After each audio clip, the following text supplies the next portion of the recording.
안녕하세요. 뇌과학자는 소설에서 인간을 본다를 주제로 과제 연구를 진행한 2학년 S2반 강지윤입니다. 제가 이 연구를 진행하게 된 데에는 두 권의 책이 있습니다. 먼저 정유정 작가의 종의 기원이라는 소설입니다. 저는 주인공이 과연 사이코패스가 맞는지에 대한 의심을 가졌고 그 생각의 연장선상에서 그의 뇌를 분석해보는 연구를 해보고자 했습니다. 또 다른 책은 정재승 교수의 뇌과학자는 영화에서 인간을 본다라는 책인데요. 제목과 형식의 모티브를 얻었습니다. 다음 두 개의 목적이 각각 두 개의 장에 잘 구현되도록 했습니다. 이제 사이코패시와 관련이 있는 부분을 살펴보겠습니다. 배측 흐름은 사고 처리, 계획, 실행에 관여하고 복측 흐름은 감정 기억과 도덕을 바탕으로 행동을 제어합니다.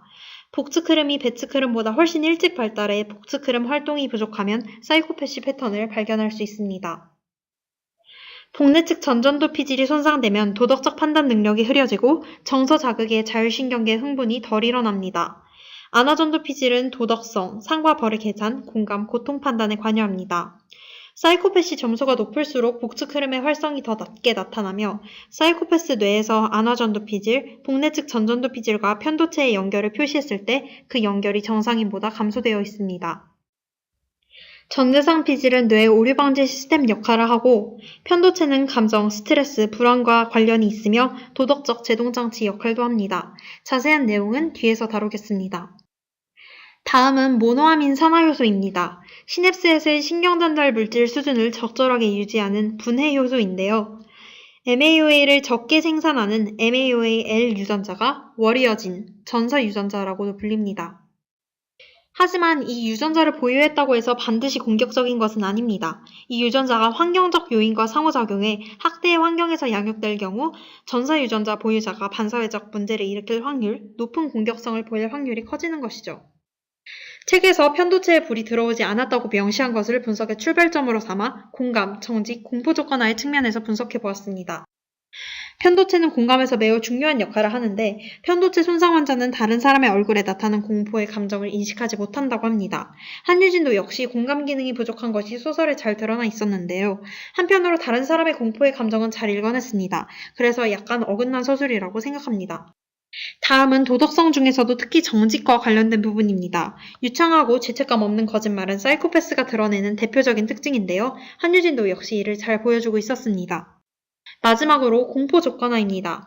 편도체가 손상되면 외부 자극에 대한 적절한 조건화가 이루어지지 않아 두려움을 느껴야 할 자극에 전혀 두려움을 느끼지 못하게 되는데요. 한유진은 일반적으로 두려움과 공포를 느끼는 대상에 대해 반응을 보였기 때문에 편도체 손상과는 약간 어긋난 서술이라고 생각합니다.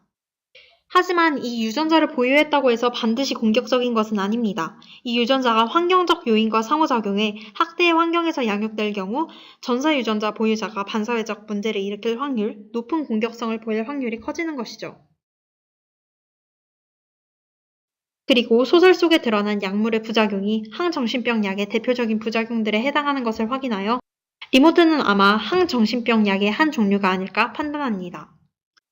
세 번째 주제는 후각입니다. 한유진이 매우 민감한 후각을 가지고 있음을 수차례 서로 다른 표현을 통해서 그리고 살인의 강력한 동기로 만듦으로써 거듭 강조하고 있는데요. 뛰어난 후각과 사이코패스가 보이는 공감의 결연은 상당히 모순된 요소입니다. 공감에 관여하는 안화전두 피질은 후각 정보를 수용하는 데 중요한 역할을 합니다. 따라서 안화전두 피질이 덜 발달하거나 손상되었을 경우 공감 능력뿐만 아니라 후각 정보 수용에도 문제가 생기는 것이죠. 높은 사이코패시 점수를 받은 사람일수록 특히 공감 능력 부재 항목의 고득점자일수록 냄새 구분 기능이 현저히 떨어진다는 실험 결과도 있습니다. 따라서 공감하지 못하는 한유진이 뛰어난 후각을 가지고 있는 것은 어긋나는 요소라고 판단이 됩니다. 마지막 주제는 성장입니다. 한유진이 7살 전후의 시기에 드러낸 행동적 특성들이 헤어가 정리한 유아기 사이코패시의 특성을 잘 드러내고 있음을 확인할 수 있는데요. 이렇게 유아기의 한유진이 사이코패시를 드러냈고 정신과 의사들에게 진단받았습니다.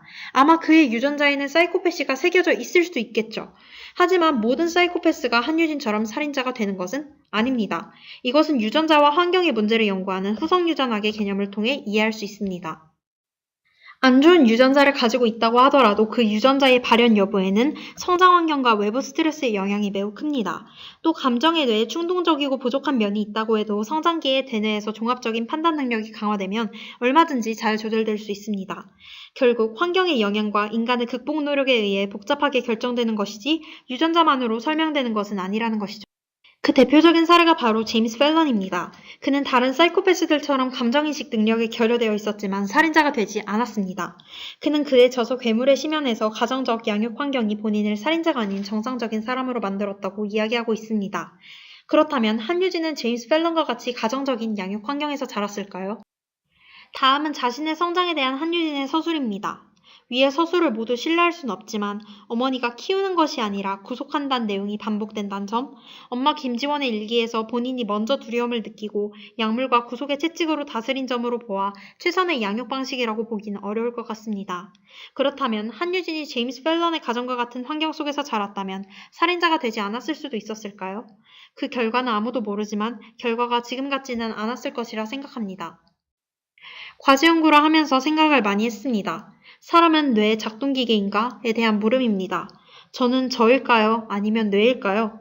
지금 제가 피니어스 게이지처럼 복내 측 전전도피질이 손상된다면 도덕성을 잃어버린 저 자신이 과연 제가 맞을까요? 복잡한 고민이 들었습니다.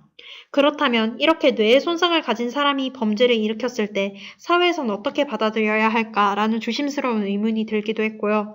이런 사람을 격리하기보다 회로를 재배선하는 프로그램이 필요하지 않을까.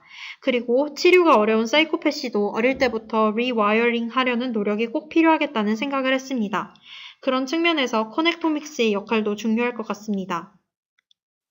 여러분이 연구를 통해 한유진의 뇌를 들여다보고 생각하며 마침내 자신의 뇌에 대해 한 번쯤 떠올리고 대화해 보았길 소망합니다. 혹시 제 연구에 잘못된 부분이 있다면 메일을 보내주시면 정말 감사하겠습니다. 이상으로 발표를 마치겠습니다. 감사합니다.